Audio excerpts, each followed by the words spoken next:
Selection of people eligible for the 5,000 rupee allowance to be done today and tomorrow. Trade unions oppose recalling applications. 40 more people from Colombo and Suduwella Jayala sent for quarantine. Postal Department begins segregating parcels and letters. Distribution to begin on Tuesday. Global COVID-19 cases rise to over 2.1 million. Global death toll at 145,329.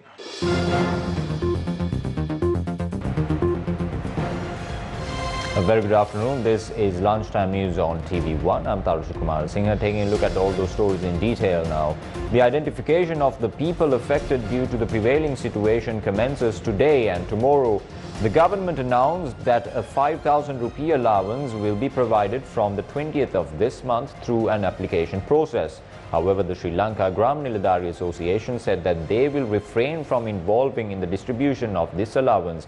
Meanwhile, a media briefing was convened by the Sri Lanka State Officers Trade Union Federation in Kandy this morning. They noted a discussion is scheduled with Basil Rajapaksa on the matter this evening. Secretary to the Ministry of Public Administration and Home Affairs, who provides leadership to the district secretaries, divisional secretaries, Samurdhi officers and Gram Seva officers, has not intervened on behalf of us. Commissioner General of Samurdhi and Minister Pavitravani Arachi made a statement the day before yesterday. They have nominated a certain section and asked us to go home. Decisions made by officials who stay inside AC rooms do not apply to the lower sections. Certain places in Beruala, Akurana, Jaffna and Colombo are closed now. We will have to go to those places again. We are not trying to bring the JVP or the UNP into power. We do not have any issues with the political force of the country. Our issue is with the officials. We made all the arrangements to provide 5,000 rupees without creating issues with the politicians. However, this Gazette notification ruined it. The Gazette issued in the morning is not there in the evening. There is no relation between these. This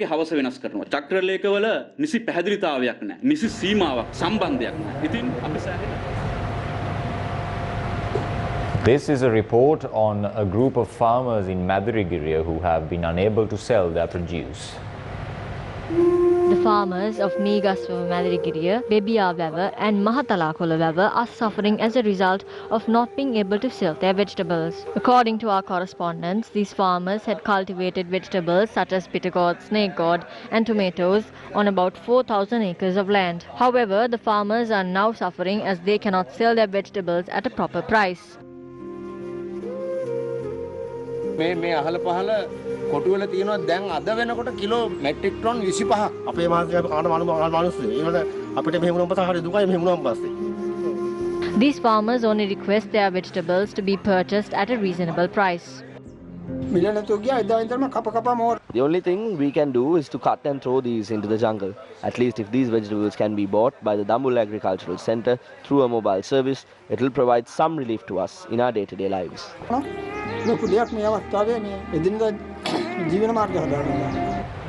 Distribution of pumpkin among low-income families in the Colombo district has begun. Colombo District Secretary Pradeep Yasaratna said that 158,000 kilograms of pumpkin purchased from Anuradhapura were distributed among these low-income families.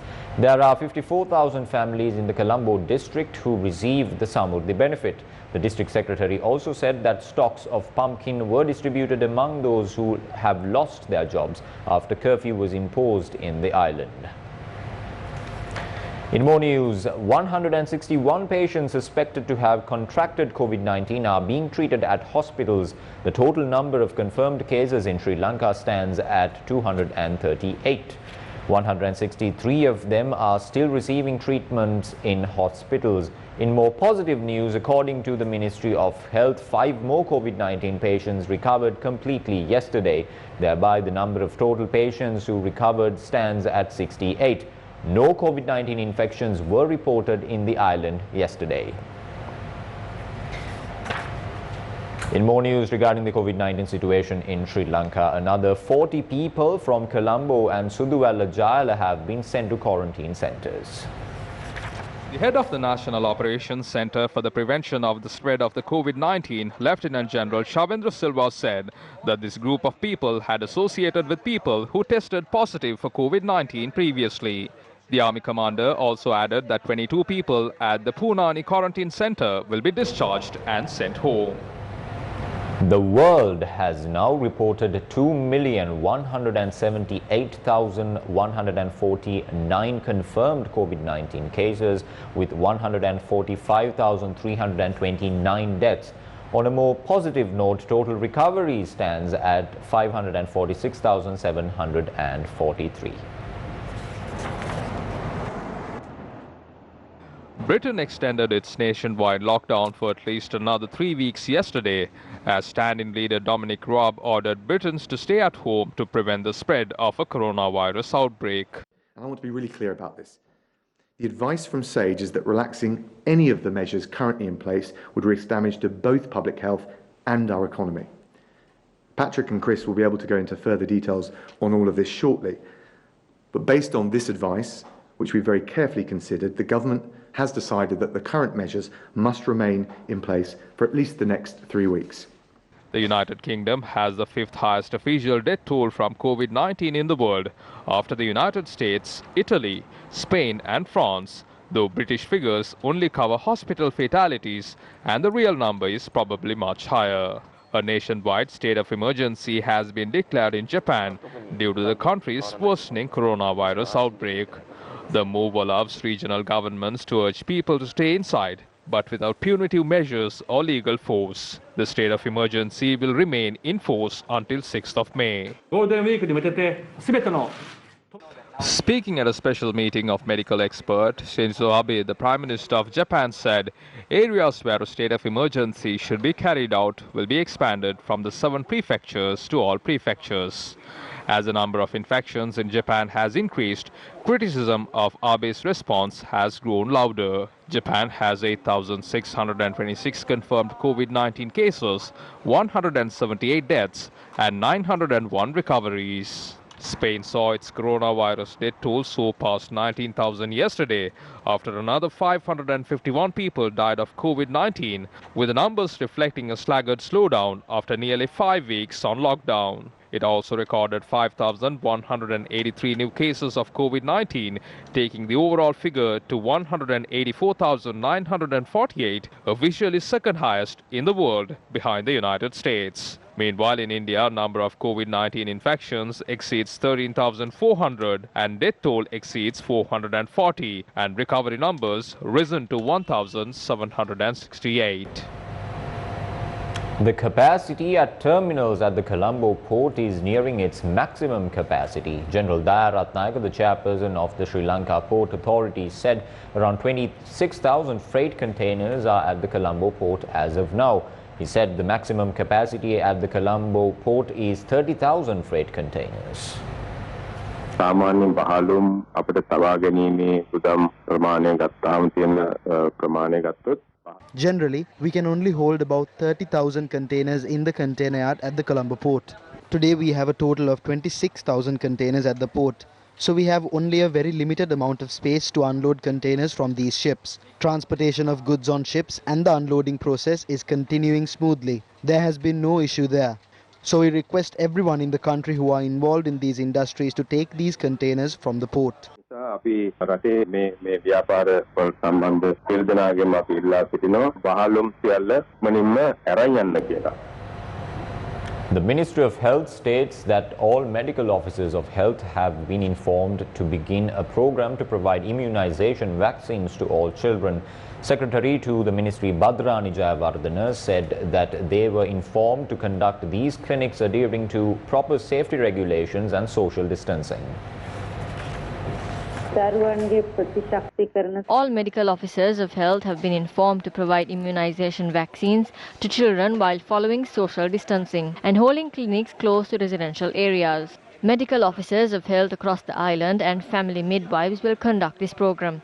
If you have any inquiries regarding this, you can contact the family midwife in your area. Although certain areas have been named as high-risk zones, plans have been made to conduct these medical clinics in those areas as well.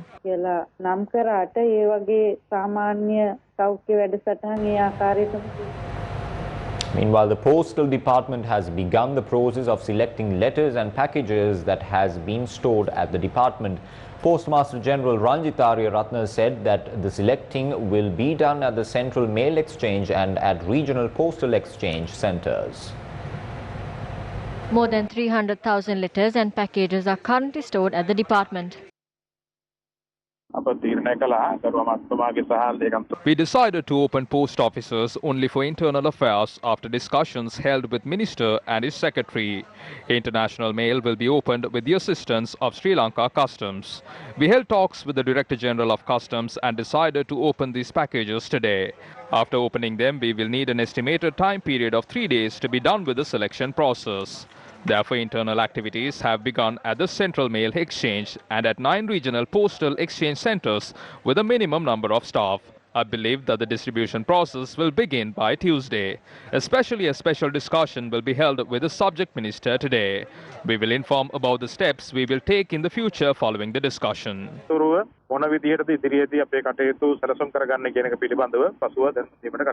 The Postmaster General further noted that the process of delivering medicine to the doorstep of patients is also being carried out successfully.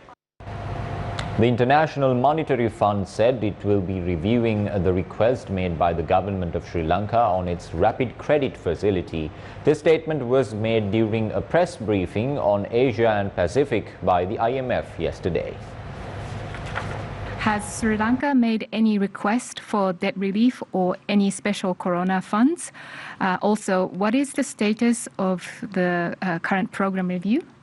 Yeah, we received a letter from Sri Lankan government about our rapid credit facility, the program, RCF-RFF program. So we are now start to review it, and we are now discussing with the government whether they want to switch their previous program into our new rapid facilities. So we will discuss this week.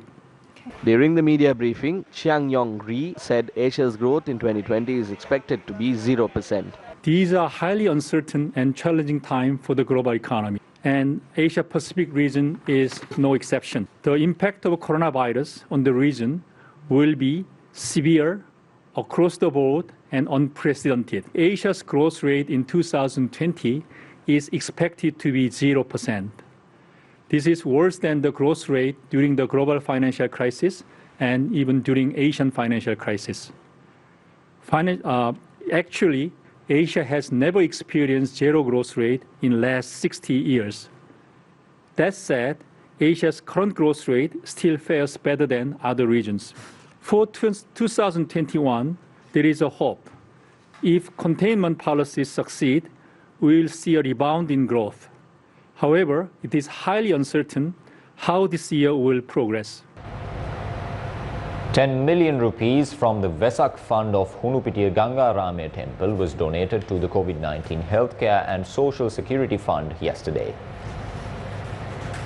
The chief prelate at the Hunupitiya Ganga Rame Temple, Venerable Professor Kirinde Asatitera, donated the funds to the President.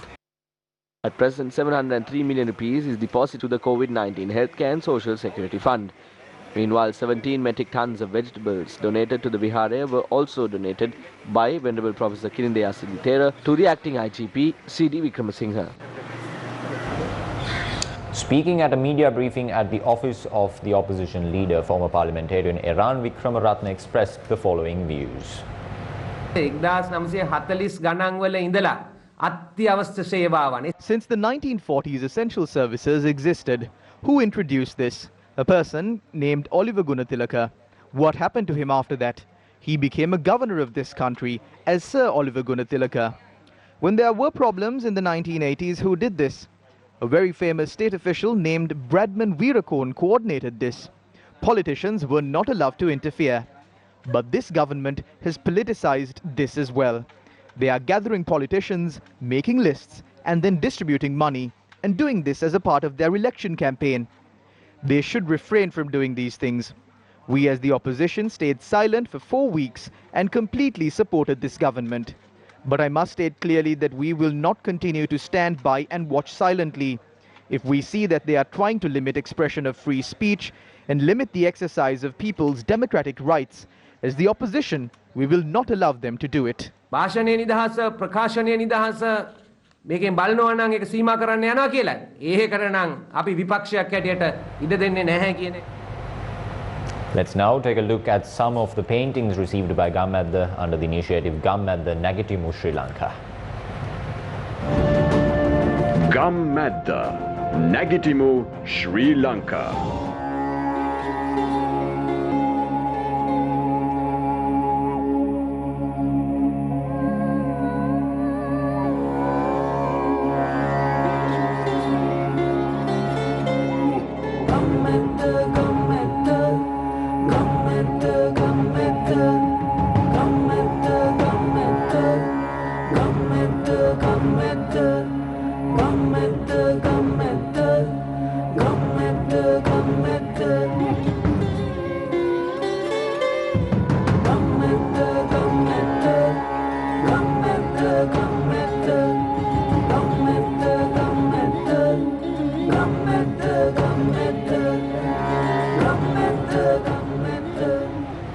The Gammadda Rise Up Sri Lanka campaign has spread across social media, with Sri Lankans across the country continuing to share their video recordings with a message of hope for a rising nation.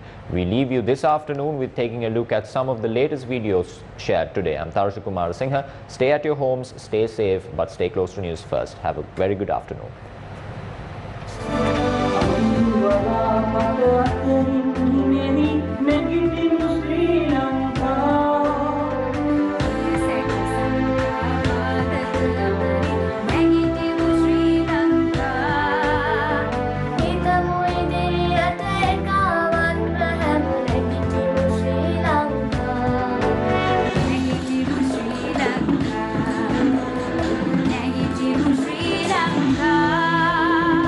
Gammadda Nagitimu Sri Lanka.